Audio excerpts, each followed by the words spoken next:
একজন দরিদ্র কৃষকের গল্প। গ্রামের নাম সুন্দরপুর। এখানকার বেশিরভাগ মানুষ কৃষিকাজের উপর নির্ভরশীল।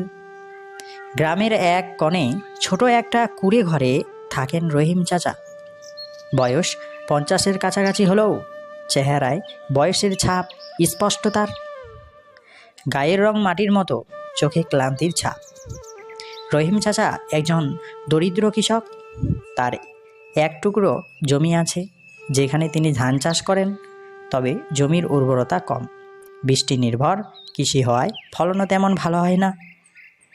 3 ছেলে মেয়ে তার, এবং স্ত্রী নিয়ে সংসার চালাতে তার হিমশিম খেতে হয়। এবার সংগ্রামের দিনগুলি তিনি কেটিয়ে নিয়ে যান। কৃষিকাজ সহজ নয়। সকালে সূর্য ওঠার আগেই রহিম চাচা জমিতে চলে যান। গরিব মানুষের কোনো অবসর নেই। হাড়ভাঙ্গা পরিশ্রম করেও তার জীবনে সুখ আসে না। একবার খরার কারণে তার সব ফসল নষ্ট হয়ে গিয়েছিল। অন্যবার অতিরিক্ত বৃষ্টিতে জমি ডুবে ধান পচে গিয়েছিল। ঋণ করে বীজ কেনেন, সার কেনেন, কিন্তু ফসল বিক্রি করার সময় দাম পান না। পাইকাররা এই কম দামে ধান কিনে নেন, আর তিনি বাধ্য হয়ে বিক্রি করেন, কারণ ঋণের বোঝা চেপে বসে। রহিম চাচার বড় ছেলে রফিক পড়াশোনা করতে যায়, কিন্তু টাকার অভাবে ঠিকমতো বই খাতা কোনো সম্ভবই হয় না। মেয়েটার বিয়ের বয়স হয়েছে, কিন্তু যৌতুক ছাড়া সমাজে ভালো পরিবারে বিয়ে দেওয়া অনেক কঠিন। এই দুশ্চিন্তায় দিনরাত কাটে রহিম চাচার।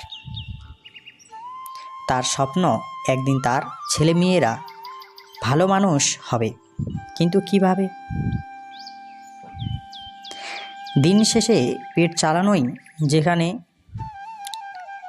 কষ্টসাধ্য, যেখানে শিক্ষা ও ভবিষ্যতের কথা ভাবাই যেন বিলাসিতা। একদিন গ্রামের এক যুবক শহর থেকে ফিরে আসে। সে দেখে গ্রামে সবাই এখনও পুরনো পদ্ধতিতে চাষ করছে। সেই নতুন পদ্ধতিতে চাষের পরামর্শ দেয়।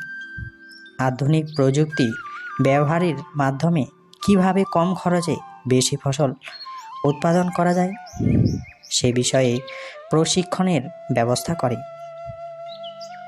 রহিম চাচা নতুন পদ্ধতিতে চাষ শুরু করেন, কিন্তু কম সময়ে ফসল হয়, কম পানি লাগে, আর ফলনও বেশি হয়।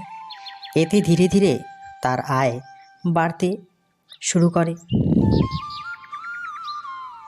কিন্তু কঠিন সময় পার করেও রহিম চাচা হাল ছাড়েননি। আধুনিক কৃষি পদ্ধতি ব্যবহার করে তিনি ধীরে ধীরে তার আর্থিক অবস্থা উন্নত করেন। রফিক এখন পড়াশোনা চালিয়ে যেতে পারে। ছোট মেয়েটার বিয়ে চিন্তাও সহজ হয়ে আসে। গ্রামের মানুষ রহিম চাচার গল্প শুনে অনুপ্রাণিত হয়। তারা বুঝতে পারে আধুনিক কৃষির মাধ্যমে দারিদ্র্য কাটিয়ে ওঠা সম্ভব।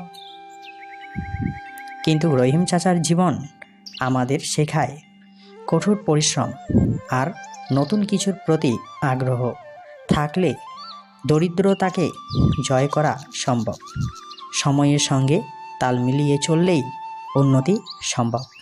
রহিম চাচার গল্প শুধু একজন কৃষকের গল্প নয়, এটি সংগ্রাম, ধৈর্য ও সাফল্যের প্রতিচ্ছবি হিসাবে বিবেচিত হয়।